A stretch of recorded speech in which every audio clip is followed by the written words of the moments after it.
Very good morning, student. Today we are going to learn about colonial urban development. Okay. So in this topic we are going to study the port cities canton. In this topic we are going to learn about port cities, cantonment, hill station and railway towns. Okay. This is four. Now we are going to learn. Okay. This is colonial urban development. First, port cities. Its main motive is capital of province developed around ports. That's why it is a main motive to create this port cities. Okay. So once again I repeat, capital of province developed around ports. That's why it is created and built. Okay. Second one is cantonment. Capital of inland province along the trunk routes and strategic places. So that's why this cantonment is created. Okay, once again I repeat, capital of inland province along the trunk routes on the strategic places. Okay, and third one is hill stations, a social space developed by the colonial community for health and recreations. Okay, so it is main motive is a social space developed by a colonial community for the health and recreations. That's what this hill station is developed.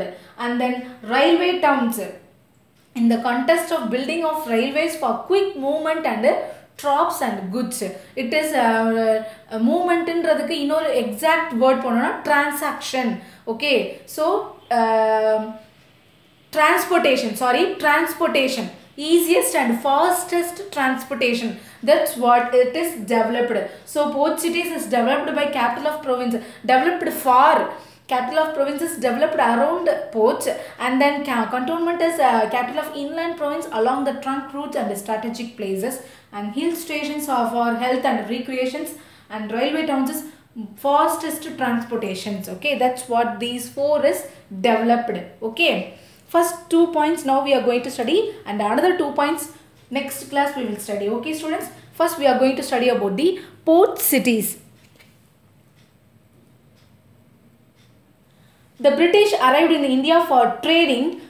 The most three places it is important ports, that is in Madras, Calcutta and Bombay. It is three places become important ports. They play important role in the trade also. Okay, these cities become the prominent commercial areas with the tall European style buildings, and the English East India Company built its factories and fortified them for the protection for their settlement. Fort George in Madras and Fort William in Calcutta were the best examples. Okay, so port cities enna panikanga British arrive ஆனதுக்கு அப்புறமா in India for the trading. அவங்க எதுக்காக